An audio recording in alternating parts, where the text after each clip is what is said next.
والصلاة والسلام على أفضل الرسل وخاتم الأنبياء والمرسلين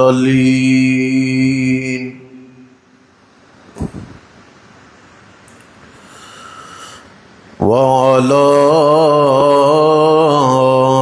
آله وأصحابه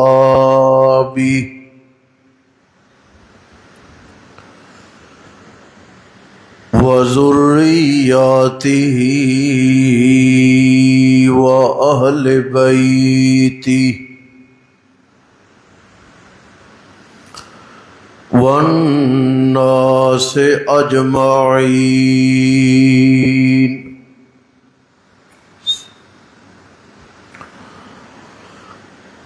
أما بعد فأعوذ بالله من الشيطان الرجيم.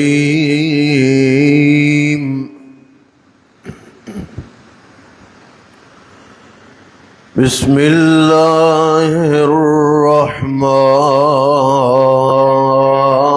الرحيم.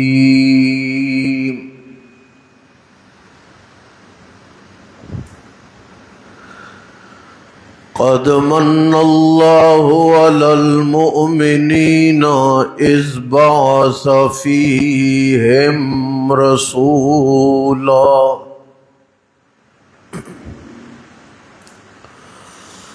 سبحان ربك رب العزة عما يصفون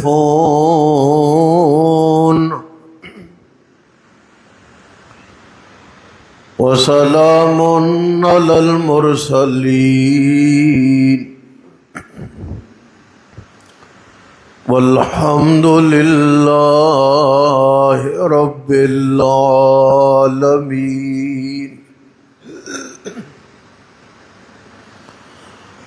اللهم صل على محمد وعلى آل محمد كما صليت على إبراهيم وعلى آل إبراهيم إنك حميد مجيد.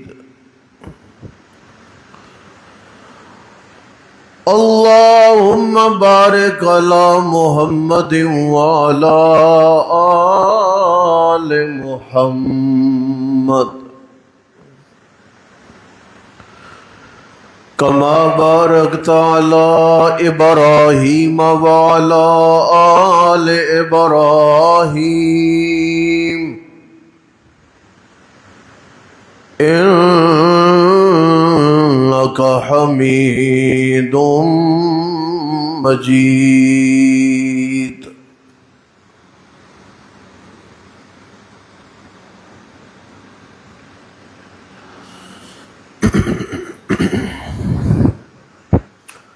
گزشتہ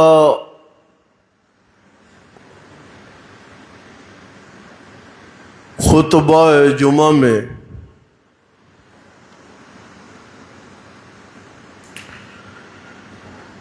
میں نے یہ عرض کیا تھا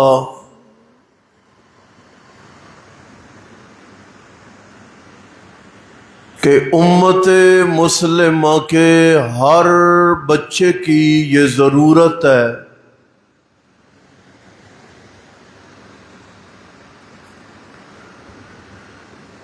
کہ اسے اپنے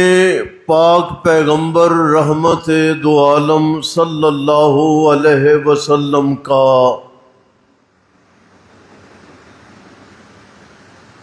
تعارف پتہ چلے،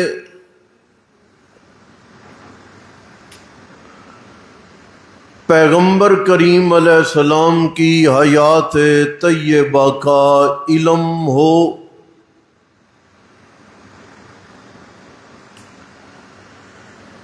آپ کے رہن سہن کا علم ہو، آپ کی تعلق داریوں کا علم ہو، مدینہ طیبہ کے انتظامی امور کیسے تھے ان کا علم ہو،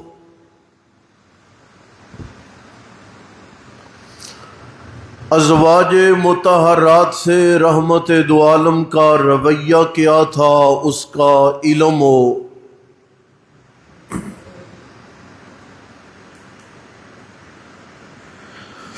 تاکہ یہ جو مسلمان نوجوان کبھی کسی فلسفی کو اپنا آئیڈیل، کبھی کسی سٹار کو اپنا آئیڈیل،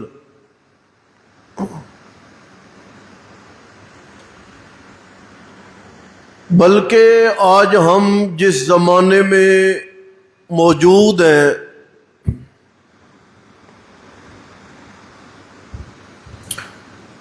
ہمارے آج کے زمانے میں سٹار وہ نہیں ہے جس نے خدمت خلق کی ہو،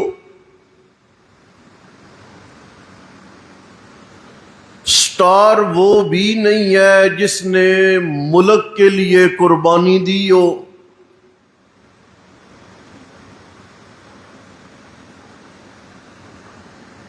آج ہمارے ہاں اہمیت والا بندہ وہ بھی نہیں ہے جس نے بہن بھائیوں کے لیے مشقت اٹھائی ہو،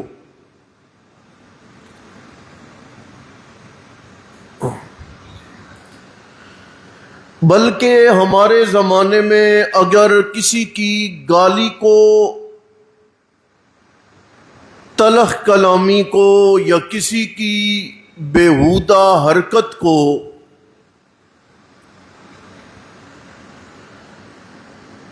میڈیا پہ 1000-2000 بندے دیکھ لیں تو ہمارے زمانے میں وہ سٹار کہلاتا ہے،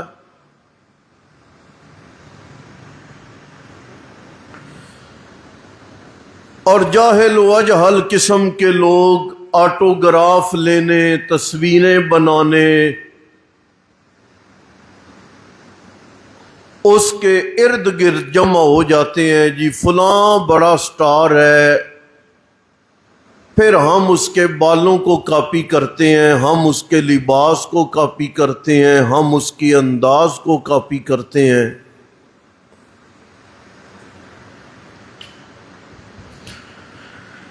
سیرت رسول اکرم صلی اللہ علیہ وسلم اس اعتبار سے انتہائی ضروری ہے تاکہ مسلمان کو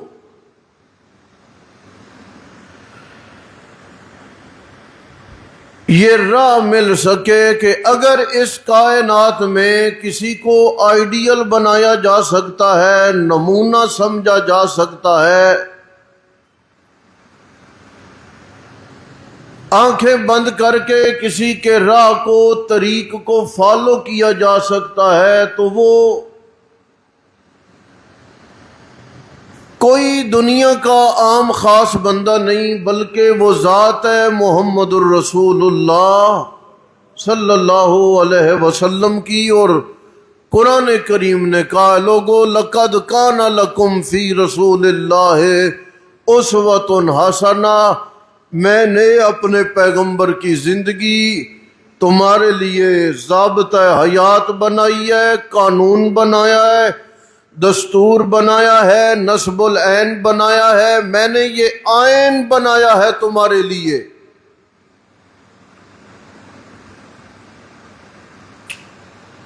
اس لیے بھی سیرت رسول بیان کرنا ضروری ہے۔ اور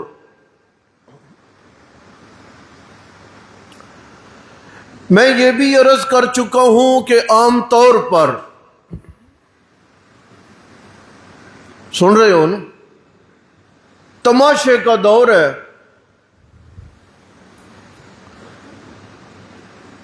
لہذا صرف واہ واہ لینے کے لیے، بلکہ آج کل تو ہمارے دینی مجلسیں بھی تماشا بنی ہوئی ہیں. ایک آدمی نعتوں کے نام پہ ممبر و سٹیج پہ ناچتا ہے، ارد گرد لوگ پیسے گراتے ہیں، اس کا ناچنا اور زیادہ تیز ہو جاتا.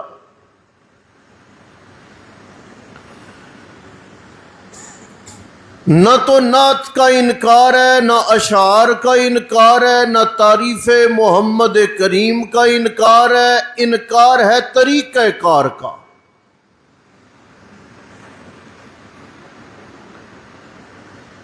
نہ بیان کرنے والے کو علم ہوتا ہے میں کیا کہہ رہا ہوں، نہ سامعین کو علم ہوتا ہے کہ یہ کیا کہہ رہا ہے. ہم فقط اس کے انداز اور اس کے گھومنے سے لطف لینے کی کوشش کرتے ہیں کہ گانے بجانے کی مجلس میں تو جا نہیں سکتے، اس محفل میں یہ تماشا دیکھنے کو مل جاتا.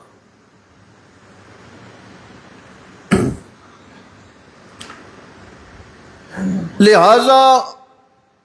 اللہ تعالیٰ نے موقع فراہم کیا میں رسول پاک علیہ السلام کے حسن کو بھی بیان کروں گا، میں رسول پاک علیہ السلام کی عفو و درگزر کو بھی بیان کروں گا، میں رسول پاک علیہ السلام کی خدمت خلق کو بھی بیان کروں گا، میں رسول پاک علیہ السلام کے معجزات کو، معراج کو بھی بیان کروں گا، میں نبی علیہ السلام کی مسکراہٹوں کو بیان بھی کروں گا، آنسوؤں کو بیان بھی کروں گا، فیصلوں کو بیان بھی کروں گا. لیکن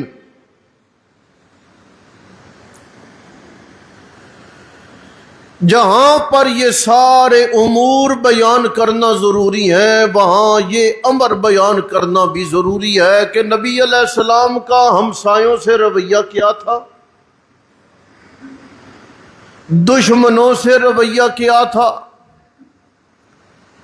عزیز و اقارب سے تعلقات کیا تھے، اپنے وفادار یاروں اصحاب سے رویے کیا تھے، دعوت اور مشن کے لیے نبی علیہ السلام نے کن امور کا خیال کیا، نبی علیہ السلام کی جنگ اور جہاد کا انداز کیا تھا، مدینہ طیبہ کے مستحکم قوانین اور ضوابط کیا تھے،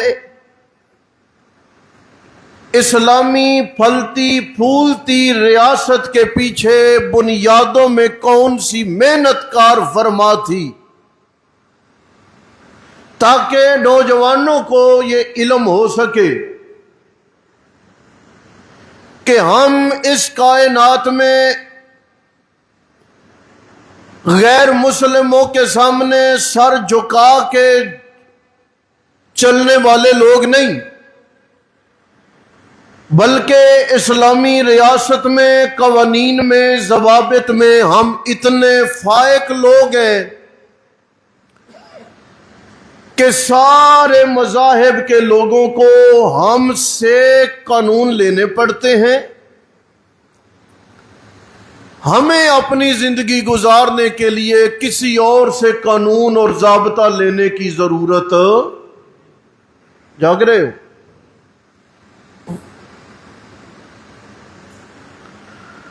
لہذا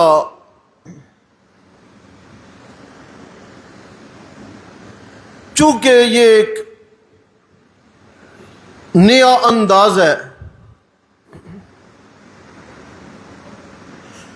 اور ہمیں رحمت دو عالم صلی اللہ علیہ وسلم کی باسعادت ولادت سے پہلے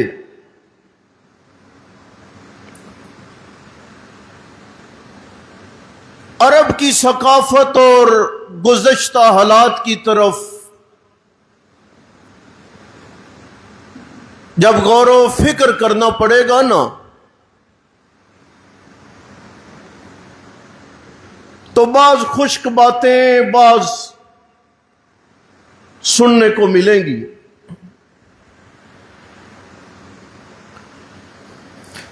لیکن میں تاریخ عرب کے ان حالات کو یقیناً بیان نہیں کروں گا کہ جن سے میرا اور آپ کا وقت ضائع ہو۔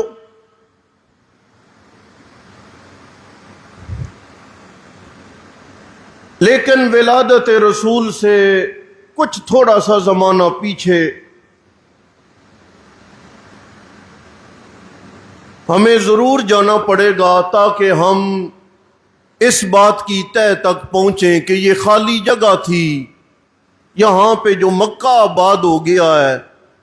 جہاں پہ رسول پاک علیہ السلام تشریف لائے ہیں، آخر اس مکہ کی آبادی اور اس مکہ کے پہلے آباد ہونے والے فرد سے کم از کم ہم رحمت دو عالم صلی اللہ علیہ وسلم کا تذکرہ شروع کریں گے۔ کم از کم پڑھے لکھے لوگوں کو، سننے والوں کو آسانی ہوگی کہ ہم کہنا کیا چاہ رہے ہیں۔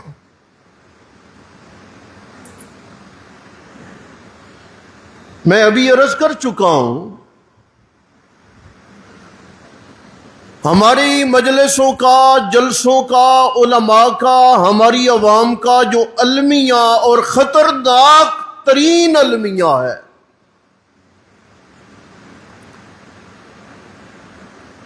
وہ یہ ہے کہ ہم نے سیرت النبی صلی اللہ علیہ وسلم کے ان پہلو کو لوگوں کے سامنے ذکر کیا ہے جو لوگوں کے مزاج اور لوگوں کی تمنا کے مطابق ہیں۔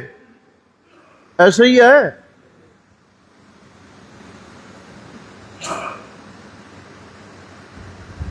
وہ معاملات رسول پاک کی زندگی کے جو لوگوں کو اپنا رویہ بدلنے پر مجبور کرتے ہیں، وہ بیان کرنے والوں نے بیان نہیں کیے۔ لوگ ناراض ہوں گے، خطرہ ہوگا، لوگوں کے ذاتی مفادات پہ زد پڑے گی، لوگ آنے والے کم ہو جائیں گے۔ یہ جو ہمارے اسٹیجوں پہ مذہبی کلچر میں بیان کرنے والوں پہ پیسے گرانے کی نامناسب عادتیں جنم لے چکی ہیں، بیان کرنے والوں کو خطرہ ہے کہ ہماری معیشت خراب ہو جائے گی۔ آپ بھی دعا کریں، میں بھی دعا گو ہوں، اللہ نے مجھے زندگی عنایت کی تو میں تاریخ مکہ سے چل کے وفات رسول تک اور وفات رسول سے چل کے نبی علیہ السلام کی حیات طیبہ کا 100 سال بعد جب آخری صحابی زندہ تھا، میں اس تمام دورانیے کو بیان کرنے کی کوشش کروں گا تاکہ کوئی بات رہ نہ جائے۔ اور ہو سکتا ہے کہ کل معاشر میں ہمارا سیرت النبی کے بیان کا یہ عمل ہی رسول پاک علیہ السلام سے سفارش کروا دے، اور ہو سکتا ہے کہ ہمارا یہ عمل ہماری کوتاہیوں کو ڈھانپ لے۔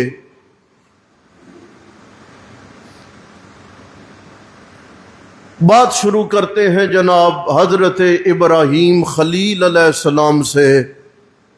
اسماعیل ذبی علیہ السلام سے،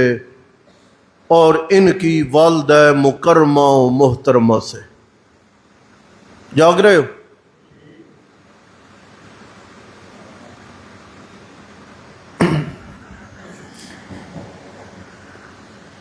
فصل کا موقع ہے، آپ بھی لیٹ آ رہے ہیں، وقت بھی کم ہے۔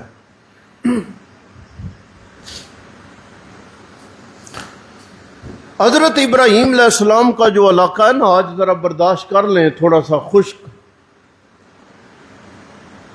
یہ علاقہ عرب نہیں ہے، یہ شام کے علاقے میں رہنے والے تھے، اور حضرت ابراہیم خلیل کی زبان بھی عربی نہیں ہے۔ یہ تو پروردگار عالم نے حکم دیا اپنے معصوم بچے کو بھی لو، اپنی اہلیہ کی جاؤ جا کے چھوڑ کے آؤ کھلی جگہ پہ۔ یہاں پہ کوئی ٹیلا، بس یہ پہاڑ تھے، خشک جگہ تھی، نہ پانی تھا نہ کوئی رہائش آباد تھی۔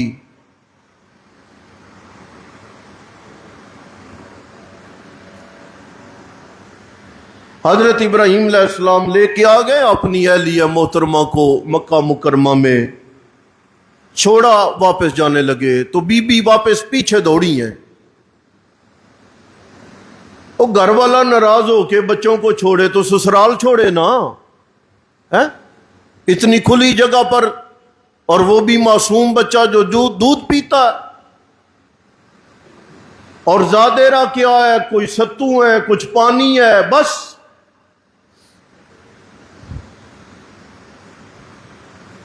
یہ جو وہاں پہ کعبۃ اللہ کے قریب ہے نا، جس کو جنت المعلا کہتے ہیں، معلا یہ بلند جگہ ہے۔ جنت و بعد میں چونکہ صاحب ایمان لوگ جب وہاں پہ دفن ہوئے نا، تو اس وجہ سے اس کو جنت کہا گیا۔ ام المومنین حضرت بی بی خدیجۃ الکبریٰ جاگو رضی اللہ تعالی عنہا بھی وہاں پہ مدفون ہے، اس لیے، وگرنہ یہ جگہ معلا بلند تھی۔ اب یہ جو ہم عرب میں لوگ جاتے ہیں عمرے پہ تو عام طور پہ انہیں وہ ایک پل جو کعبۃ اللہ سے 1 کلومیٹر 2 کلومیٹر بیر ہے، جس کو یہ مسفلہ کبری کہتے ہیں، یہ اصل میں جگہ ہے اسفل یعنی نیچے، ٹھیک ہے نا جی، جس کو ہم مسفلہ کہا گیا، یہ اسفل۔ یہ جو معلا ہے جہاں پہ جنت المعلا ہے، وہاں تک پیچھے گئی نا، تو کہتی ہیں ابراہیم خود ناراض ہو یا اللہ کے حکم سے چھوڑ کے جا رہے ہو، بس اتنا بتا دو۔ حضرت ابراہیم کہتے ہیں کہ میں اللہ کے حکم سے تمہیں چھوڑ کے جا رہا ہوں۔ بیوی کا بس ٹھیک ہے۔ 2 روایات ہیں، ایک روایت ہے بی بی کہنے لگی اللہ ہمیں ضائع نہیں کرے گا، اور دوسری روایت کے الفاظ ہے، میں انہی پہ تبصرہ کرنے لگا ہوں، بہت مختصر۔ قالوا، حضرت ابراہیم خلیل علیہ السلام نے فرمایا میں اپنی مرضی سے تمہیں چھوڑ کر نہیں جا رہا، بلکہ اس بیابان جگہ پہ مجھے پروردگار عالم نے تمہیں چھوڑنے کا حکم دیا ہے۔ بی بی مطمئن ہو گئی ہے، کوئی واویلا نہیں، کوئی شور شرابہ نہیں، کوئی تان و تشنی نہیں، اور ایک ہی جملہ بولا، کہنے لگی حسبنا اللہ، معصوم بچہ ہے، اکیلی عورتوں، ارد گرد رہنے کے لیے مکان بھی کوئی نہیں، محلہ داری بھی کوئی نہیں، سامان سفر بھی میرا مختصر ہے، تھوڑا سا پانی ہے، تھوڑے سے ستو ہیں، لیکن آپ مطمئن ہو کر جائیں، میں بی بی یقین رکھتی ہوں کہ حسبنا اللہ، یہاں پر میرا مددگار، میرا معاون، میری مشکلیں آسان کرنے والا، میری تنہائیاں دور کرنے والا، اس بیابان جگہ پہ میری حفاظت کرنے والا کون ہے؟ میں یہاں پہ آپ کو 3 انداز اور ذکر کر دوں، اس کے بعد ایک عجیب بات بھی بیان کر دوں گا۔ حضرت ابراہیم خلیل علیہ السلام آگ میں ہیں، ڈالے گئے، حضرت جبرائیل علیہ السلام تشریف لائے، آ کر عرض کرنے لگے آپ اجازت دے دیں۔ حضرت ابراہیم علیہ السلام نے فرمایا چلے جاؤ، مجھے اس وقت اسباب کی دنیا میں کسی کی ذرہ برابر بھی ضرورت نہیں ہے، بلکہ حضرت ابراہیم نے آگ میں بھی بولا تھا حسبنا اللہ۔ اس مشکل ترین گھڑی میں، اس مشقت میں، اس لاچاری کے موقع پر میرا معاون، میرا مددگار صرف کون ہے؟ آپ تیسرا مقام دیکھیں، ام المومنین حضرت صدیقہ کائنات طیبہ طاہرہ رضی اللہ تعالیٰ عنہ، الزام لگ گیا ہے، تہمت لگ گئی ہے، مدینہ طیبہ میں 1 مہینہ ہو گیا ہے بڑی پریشانی میں، بڑی مشکل میں، بڑی دشواری میں، اور کوئی چارہ کار نہیں۔ منافقین نے تہمت کا بازار گرم کر رکھا ہے، اللہ کے نبی بھی پریشان ہے، اصحاب پیغمبر بھی پریشان ہیں۔ حضرت عائشہ نبی علیہ السلام کے گھر سے اجازت لے کر اپنے والد محترم کے گھر میں آ گئی ہیں۔ جو کوئی بھی بات کرتا ہے بی بی بھی ایک ہی جواب دے رہی ہیں، حسبنا اللہ۔ میں پاک دامن عورت ہوں، اللہ کے پیغمبر کے گھر والی ہوں، میرے اوپر الزام ہے لیکن میں عیبدار نہیں ہوں۔ دنیا کیا کہہ رہی ہے، دنیا میرے بارے میں کیا ذہن بنا رہی ہے، منافقین مدینہ نے کون سا بازار گرم کر رکھا ہے، مجھے پرواہ نہیں، اس لیے کہ حسبنا اللہ۔ اس مشکل گھڑی میں، اس پریشانی کے موقع پر، اس مشقت کے موقع پر میں ام المومنین عائشہ کہہ رہی ہوں کہ میرا معاون ایک اللہ، میرا مددگار ایک اللہ، میری مشکلیں آسان کرنے والا ایک اللہ، میرے غم کو خوشیوں میں بدلنے والا ایک اللہ، اللہ اللہ۔ ایک پروردگار پر اعتماد کا اتنا نفع ملا بی بی صاحبہ ام المومنین کو، اللہ تعالی نے پیغمبر کو فرشتے کے پیغام کے ذریعے نہیں بلکہ قرآن میں سورہ نور کی 1 آیت نہیں، 2 آیتیں نہیں، 8 آیتیں نہیں، بلکہ 18 آیات نازل فرما دی ہیں اور بی بی کی پاک دامنی بیان فرما دی ہے۔ حضرت عائشہ کہتی ہیں مجھے اتنا توقع نہیں تھی کہ میرے ساتھ یہ ہوگا، اتنی عظمتیں مجھے ملیں گی، اتنا مقام مجھے ملے گا، اتنی توقع مجھے نہیں تھی، لیکن اللہ نے اتنی مہربانی کی ہے کہ قرآن کی 18 آیتیں اللہ نے میری شان میں نازل فرما دی ہیں۔ احد کا میدان ہے، چوتھا موقع میں عرض کرنے لگا ہوں۔ احد کے میدان میں مسلمانوں کے ساتھ جو معاملہ ہوا ہے، اصحاب رسول واپس آ رہے ہیں، ایک جاسوس آیا ہے، اس نے کہا ہے کہ مکہ والے دوبارہ حملہ آور ہونے لگے ہیں۔ صحابہ کرام کے اندر ڈر پیدا نہیں ہوا، خوف پیدا نہیں ہوا۔ اللہ کا قرآن کہتا ہے صحابہ نے بھی ایک ہی جملہ